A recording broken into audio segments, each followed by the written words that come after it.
헬라어로 시간을 가리키는 단어가 두 단어가 있습니다. 여러분들도 아시겠지만 크로노스라는 단어가 있고요.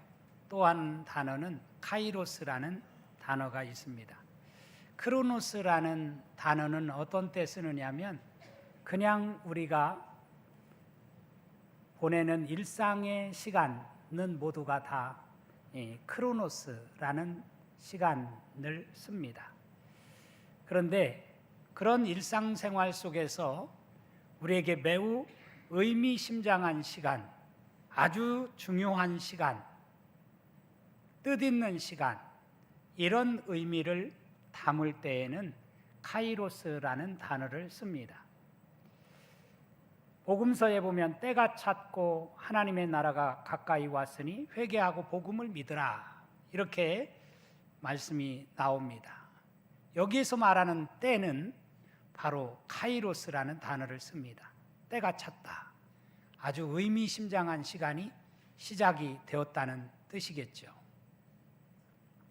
저는 2026년 한 해를 하나님께서 우리 모두에게 선물로 주셨는데, 이 한 해를 그냥 그동안에 지난해 살아왔듯이 우리 지금까지 살아온 삶처럼 물 흐르듯이 모두가 느끼는 똑같은 시간이지 지난해나 올해나 뭐가 다를 것이 있어 라고 보내는 시간은 크로노스적 시간이라면 2026년도에 살아가는 내 삶은 카이로스적인 시간이다 라고 생각을 하면서 살아간다고 한다면 우리의 2026년의 삶은 카이로스적 시간을 맞이하는 그런 시간이 될 것이라고 생각됩니다.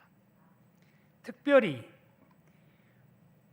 우리가 신앙인으로서 신앙생활을 하면서 우리가 카이로스적인 신앙생활, 카이로스적인 예배를 드린다고 한다면 2026년은 우리에게 매우 중요한 해가 될 것이고 여러분의 인생에 놀라운 변화를 가져오는 그런 축복의 해가 되리라고 믿습니다. 습관의 힘이라는 책이 있습니다. 저 책에 보면 우리가 하는 매일 행동의 40% 이상은 우리가 가진 습관에서 나온다라고 하는 말을 하고 있습니다. 우리가 하는 모든 행동 거의 절반 가까이는 습관에 의해서 하게 된다라고 하는 것을 이야기하고 있습니다. 그러니까 습관이 얼마나 우리 인생에 중요한 것입니까? 습관을 바꾸면 체질이 바뀐다라고 하잖아요. 가령 먹는 습관, 우리가 먹는 습관만 잘 길들여도 우리의 건강에 얼마나 건강을 유지해 가는데 중요한지 모릅니다. 그런 의미에서 우리가 잘 먹는 것도 중요하고 골고루 먹는 것도 중요하고 또 천천히 먹는 것도 중요합니다. 저는 식습관 중에서 참 나쁜 버릇이 하나 있어요. 빨리 먹는 거예요. 그것이 언제부터 계속되면서 사실은 그게 결코 좋은 습관은 아니라고 생각이 듭니다. 잠자는 습관도 그렇습니다. 우리가 잠을 잘 자는 것, 숙면을 취하는 것, 우리의 일상생활에 얼마나 중요한지 모릅니다. 우리 교우들 가운데 잠을 못 이루고 불면증에 시달리는 분들도 계십니다. 우리가 잠을 잘 자는 것 너무너무 중요한 일입니다. 또 운동하는 습관 길들이는 것, 우리가 건강을 유지해 가는데 너무너무 중요하지요. 이런 일상생활의 습관도 중요하지만 우리의 신앙생활의 습관도 너무너무 중요하다고 저는 생각을 합니다. 예배 시간에 일찍 나오는 습관을 길들이시기를 바랍니다. 예배를 우리가 하나님 앞에 정성껏 드리기 위해서는 일찍 나와서 예배를 드리는 것 중요합니다. 앞자리부터 앉는 습관 너무너무 중요합니다. 예배 시간에 딴짓하지 않고 이 예배 한 시간에 집중하는 습관 너무너무 중요합니다. 간절한 마음으로 기도하는 습관, 헌금을 정성껏 집에서부터 준비하여 드리는 습관, 온 마음을 다해서 하나님께 찬양하는 습관, 이 모든 것이 예배의 성패를 좌우한다고 생각합니다. 여러분, 이 예배가, 오늘 드리는 이 예배가 얼마짜리 예배라고 여러분은 생각하며 이 예배의 자리에 나오셨습니까? 공연을 관람하기 위해서는 티켓을 사서 공연을 관람합니다. 어떤 공연은 5,000원짜리 공연도 있고 10,000원짜리 공연도 있고 비싼 것은 몇십만 원짜리 공연도 있습니다. 누가 공연을 하느냐에 따라서 유명인이 나오는 공연은 가격이 천정부지로 비쌉니다. 또 어떤 자리에 앉느냐에 따라서 그 공연의 가격도 차이가 납니다. 뒷자리 혹은 2층 어디 구석에 앉는 것은 가격이 싸요. 그렇지만 앞자리, 좋은 자리에 앉는 것은 공연의 가격이 비쌉니다. 저는 이 예배가 여러분들에게 매주 드려지는 이 예배가 카이로스적인 예배가 되기 위해서 이 예배가 싸구려 예배가 되지 않기를 바랍니다. 이 예배가 최고의 예배가 되고 우리의 예배를 하나님이 기뻐 받으시는 놀라운 예배가 되어질 수 있기를 원합니다. 그러려면 여러분, 이 예배가 몇 점 얼마짜리 예배인지를 우리가 생각하면서 이 예배를 드려야 된다고 생각이 들어요. 창세기 4장에 보면 가인과 아벨이 자신들이 농사하여 거둔 재물을 가지고 하나님께 제사를 드린 이야기가 나옵니다. 거기 보면 가인과 아벨이 드린 제사 가운데에서 특별히 가인의 제사는 받지 않으시고 아벨의 제사를 하나님이 연락하셨다라고 말씀을 하고 있습니다. 그런데 이 구절을 이렇게 표현을 하고 있어요. 아벨과 그의 제물은 받으셨으나 가인과 그의 제물은 받지 아니하셨다. 왜 아벨과 그의 제물은 받으셨으나 가인과 그의 제물은 받지 않았다라고, 제물을, 제사에서 제물이 중요한데 제물을 먼저 말씀하시지 않고 사람의 이름을 말씀하시고 그 다음에 그의 제물이라고 말씀을 하셨을까?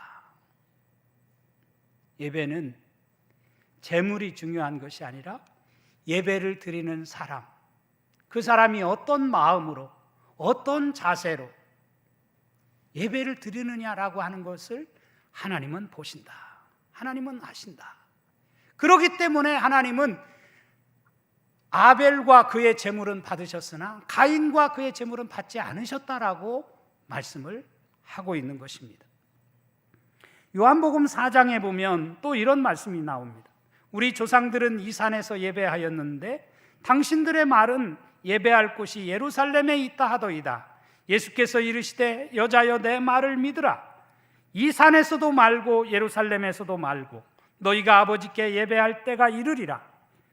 너희는 알지 못하는 것을 예배하고 우리는 아는 것을 예배하노니 이는 구원이 유대인에게서 남이라. 아버지께 참되게 예배하는 자들은 영과 진리로 예배할 때가 오나니 곧 이때라. 아버지께서는 자기에게 이렇게 예배하는 자들을 찾으시느니라. 하나님은 영이시니 예배하는 자가 영과 진리로 예배할지니라. 사마리아 여자는 예배드리는 장소가 중요하다고 생각을 했어요. 그렇기 때문에 자신들은 그리심산에서 예배하는데 당신들은 예배할 곳이 따로 있다고 하더이다 라고 예수님께 질문을 던집니다. 그런데 예수님은 어디서 예배하느냐라고 하는 것이 중요한 것이 아니라고 하는 것을 가르치고 있어요. 중요한 것은 누구에게 예배하느냐, 그리고 어떤 마음으로 어떤 자세로 예배하느냐라고 하는 것이 보다 더 중요하다라고 하는 것을 예수님은 이 말씀 속에서 사마리아 여자에게 가르치고 있는 것을 볼 수가 있습니다. 사랑하는 농촌가족 여러분, 오늘 예배 자리에 나오신 여러분, 여러분의 이 예배가 하나님이 보고 계시고 하나님이 받으신다라고 하는 사실을 명심하고 하나님께 예배할 수 있는 복된 이 예배가 되어질 수 있기를 주님의 이름으로 축원합니다. 예배의 성공이 우리의 인생의 성공을 결정합니다. 2026년 여러분 모두가 인생의 승리자가 되기를 원할 것입니다. 여러분, 그러려면 이 예배에서 성공을 거둘 수 있는 예배의 승리자가 되어줄 수 있기를 주님의 이름으로 축원합니다. 그러면 하나님께서 여러분의 인생을 지켜주실 것이고 여러분을 승리케 하실 줄로 믿으시기를 바랍니다. 로마서 12장에 보면 이런 말씀이 나오죠. 그러므로 형제들아, 내가 하나님의 모든 자비하심으로 너희를 권하노니 너희 몸을 하나님이 기뻐하시는 거룩한 산 제물로 드리라. 이는 너희가 드릴 영적 예배니라. 너희 몸을 거룩한 산 제물로 드리라고 말씀을 하고 있습니다. 우리가 이 시간 바쳐야 할 것은 물론 제물도 중요해요. 그렇지만 우리 몸을 하나님은 받으신다. 몸이라고 하는 것은 우리 육체 덩어리를 말하는 것이 아니겠죠. 우리의 마음을, 우리의 중심을 하나님께 드릴 때 하나님이 그 예배를 받으시고 그렇게 바치는 예배가 영적 예배라고 우리에게 가르치고 있는 것입니다. 오늘 본문의 말씀을 보면 우리 마음이 조금 불편해집니다. 왜냐하면 하나님께서 우리가 바치는 예배를 받지 않으실 수도 있겠다라고 하는 것을 오늘 말씀은 우리에게 말해주고 있어요. 오늘 본문 이사야 1장 11절에서 14절에 보면 이런 구절이 나와요. 너희의 무수한 재물이 내게 무엇이 유익하니요? 헛된 재물을 다시 가져오지 말라. 내 영혼이 너희의 월삭과 정한 절기를 싫어하노니. 하나님이 이렇게도 말씀하시나 하는 생각이 들 만큼 아주 우리에게 충격적인 말씀을 하고 있어요. 여러분, 우리가 예배를 얼마나 많이 드립니까?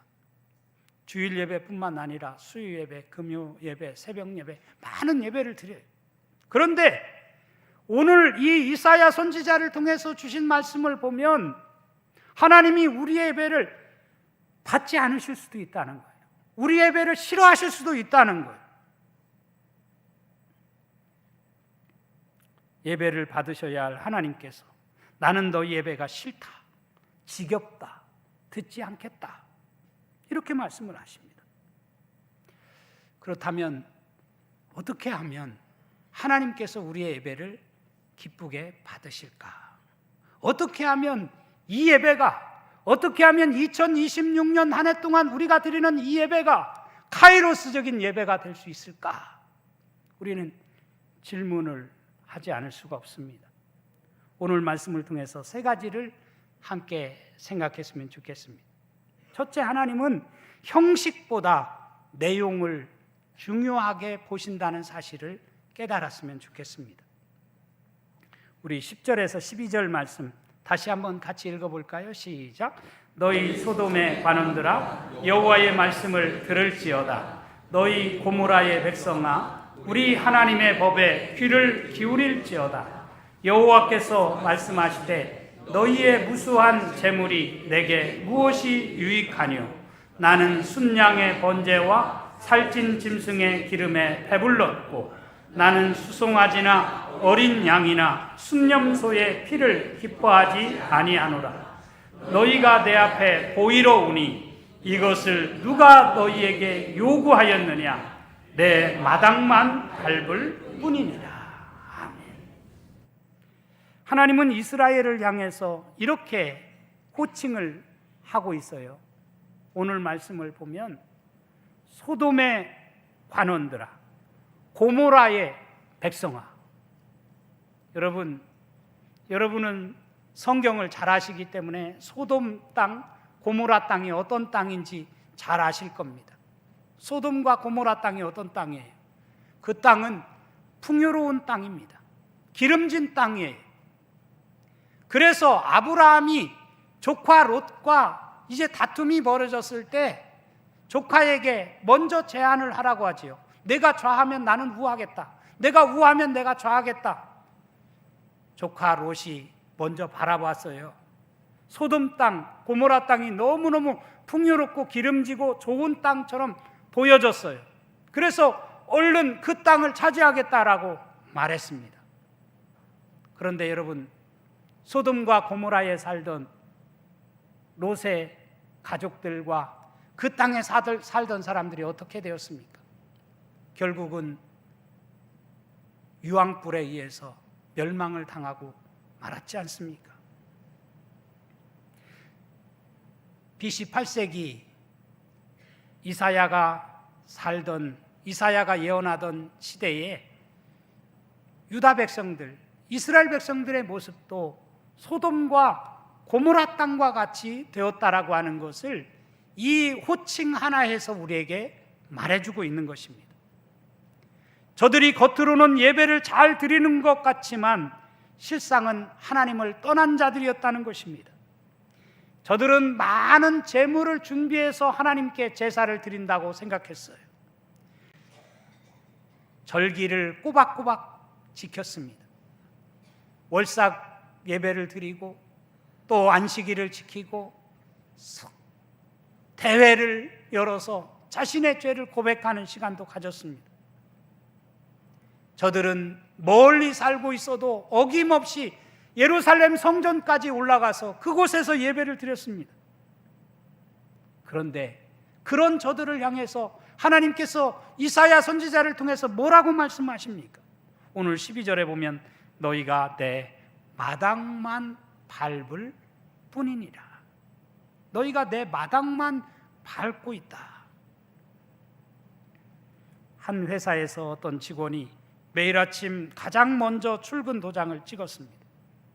그러나 하루 종일 자리에만 앉아 있고 회사 일에는 별로 관심이 없었습니다. 이런 직원을 향해서 사장은 말합니다. 너는 출근은 했지만 일하러 온 것이 아니구나. 하나님도 어쩌면 오늘 우리에게 이같이 말씀하실지 모릅니다. 너는 예배당에 와서 앉아있기는 하지만 진정 참된 예배를 드리러 오지는 않았구나. 이사야 1장 1절에 보면 이사야는 자기를 소개하면서 유다 왕 우시야 때부터 활동을 시작했음을 밝히고 있습니다. 우시야 왕은 솔로몬 왕처럼 남쪽 유다를 강하게 만든 왕 중에 하나입니다.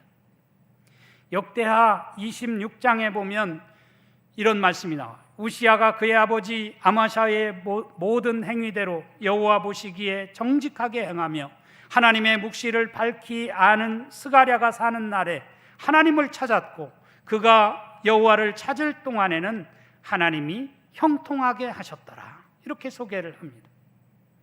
우시야 왕은 초기에는 하나님의 선지자들과 함께 하나님을 열심히 찾았던 사람입니다. 그런데 그런 우시야가 나라가 번영하자 그는 자신이 대단한 사람으로 착각했습니다. 교만한 것이죠. 그러면서 어떻게 했습니까? 제사장이 해야 할 일을 마치 자기가 해도 괜찮은 줄 알고 제사를 자신이 직접 드리려고 했습니다. 그러다가 결국은 그는 문둥병에 걸리고 만 것이죠. 이렇게 나라가 번영하고 잘 살게 되었을 때 한 예언자가 등장을 한 것입니다. 그가 바로 이사야 예언자예요. 오늘 우리가 읽은 이 이사야서 1장 4절에 보면 이런 말씀이 나옵니다. 슬프다 범죄한 나라요 허물진 백성이요 행악의 종자요 행위가 부패한 자식이로다. 그들이 여호와를 버리며 이스라엘의 거룩하신 일을 만홀히 여겨 멀리하고 물러갔도다. 그러면서 오늘 12절에서 이사야 선지자는 이렇게 말하는 것입니다. 너희가 내 앞에 보이러 오니 이것을 누가 너희에게 요구하였느냐? 내 마당만 밟을 뿐이니라. 내 앞에 보이러 오니 그야말로 눈도장만 찍기 위해서 예배의 자리에, 제사의 자리에 왔다는 말입니다. 하나님 앞에 예배드리지 않으면 찝찝하니까 얼른 예배드리고 눈도장 찍은 다음에 사라지는 겁니다. 사랑하는 성도 여러분, 여러분은 지금까지는 그런 예배를 드렸을지 몰라도 오늘부터 이 예배는 그런 예배가 되지 않기를 원합니다. 하나님이 받으시는 예배, 하나님이 귀히 보시고 잘했다 인정해 줄 수 있는 그런 예배를 드릴 수 있는 저와 여러분이 될 수 있기를 주님의 이름으로 축원합니다. 오늘날 많은 그리스도인들이 썬데이 크리스찬이라고 부릅니다.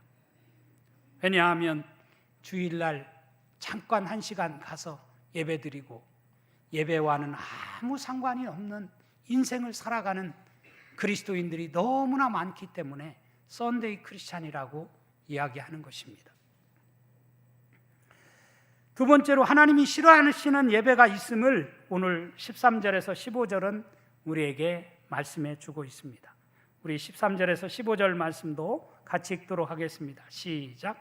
헛된 재물을 다시 가져오지 말라. 분향은 내가 가증히 여기는 바요, 월삭과 안식일과 대회로 모이는 것도 그러하니 성회와 아울러 악을 행하는 것을 내가 견디지 못하겠노라. 내 마음이 너희의 월삭과 정한 절기를 싫어하나니 그것이 내게 무거운 짐이라. 내가 지기에 곤비하였느니라.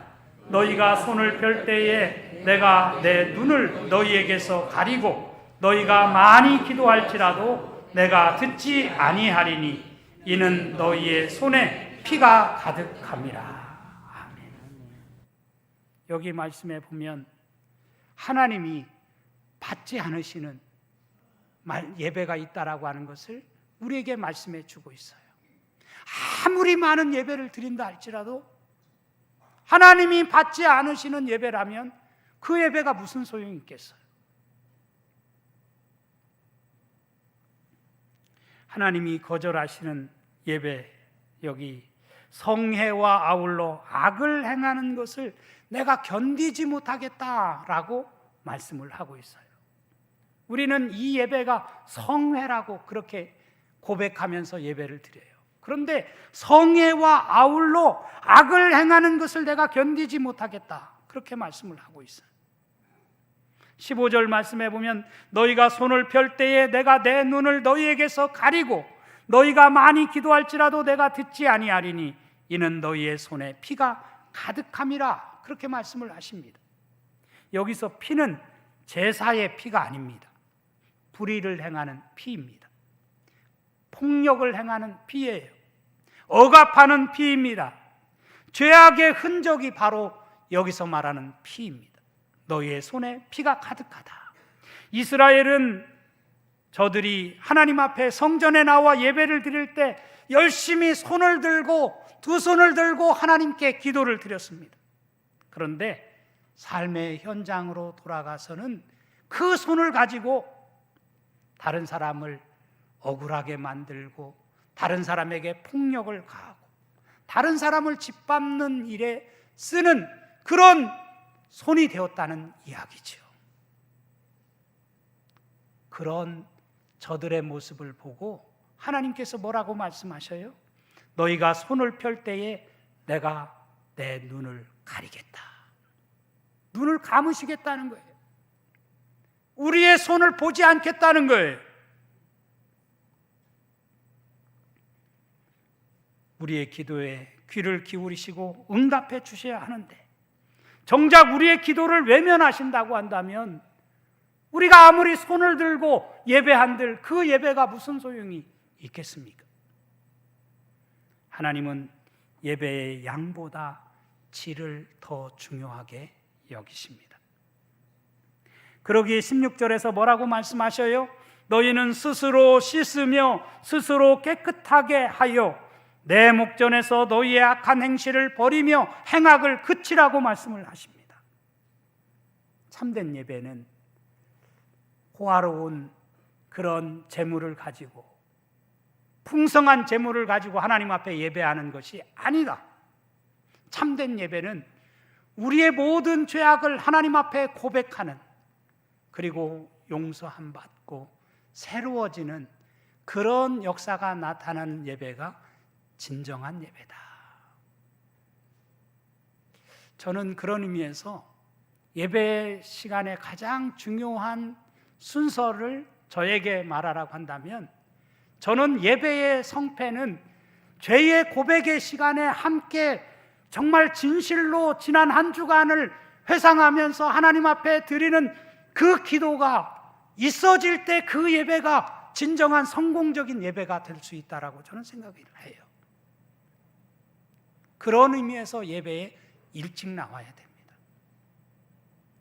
그 예배를 놓치고 그 이후에 드려지는 예배는 다 말짱 꽝이 될 수 있다는 거예요.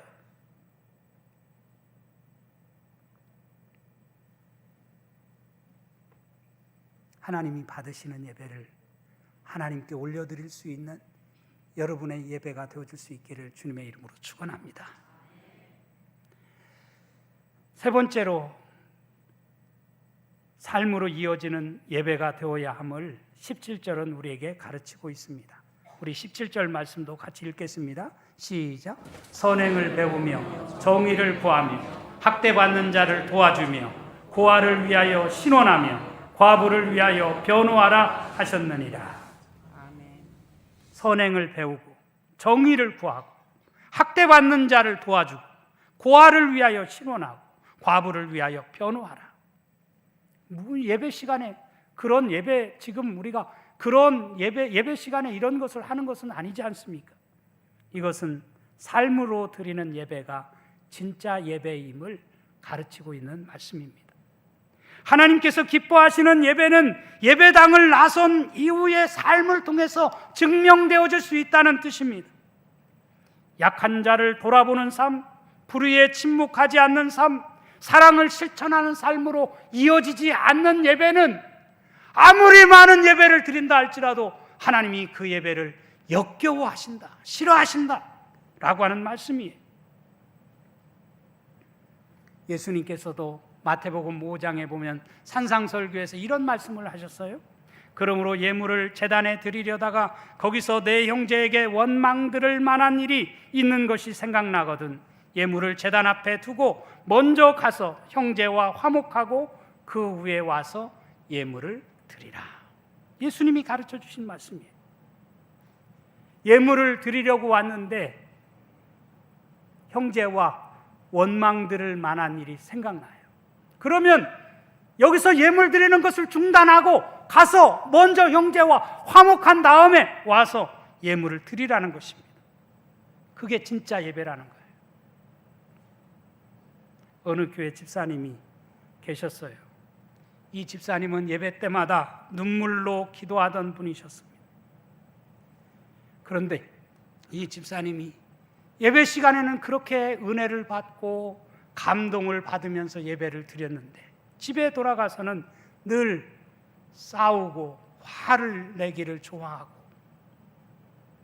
형제들과 의간하고 그런 삶을 사는 것입니다. 어느 날 이 집사님이 마태복음 5장 23절 이하의 말씀을 목사님의 설교를 통해서 들었어요.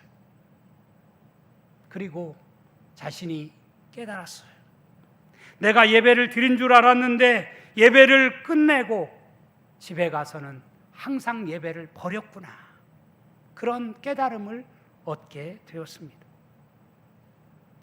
그 후 그는 예배가 마치자마자 집으로 곧장 가서 먼저 가족들에게 잘못했다고 용서를 빌었습니다. 그런 가운데 그 가정이 변했고 자신이 드린 예배가 비로소 살아있는 예배인 것을 깨닫게 되었다고 합니다. 그러니까 예배는 교회에서 시작되어 이 시간, 1시간 예배 드리고 끝나는 것이 결코 아니라는 사실을 우리는 명심해야 합니다. 예배는 우리의 삶으로 이어지는 예배가 되어질 때 그것이 살아있는 예배임을 깨닫는 저와 여러분이 될 수 있기를 간절히 바랍니다. 오늘 말씀은 우리에게 묻습니다. 너는 예배를 드리고 있느냐? 아니면 예배를 흉내내고 있느냐? 여러분, 올 한 해를 어떻게 예배하겠습니까? 바라기는 금년 한 해 우리의 예배가 그저 지난해에도 드렸고 올해도 물 흐르듯이 그냥 습관적으로 드리는 예배가 아닌 우리의 삶을 변화시키는, 이 예배가 능력이 되어서 우리의 삶을 승리로 이끄는 그런 카이로스적인 예배를 드리는 우리 동천의 모든 성도들이 되어줄 수 있기를 주님의 이름으로 축원합니다.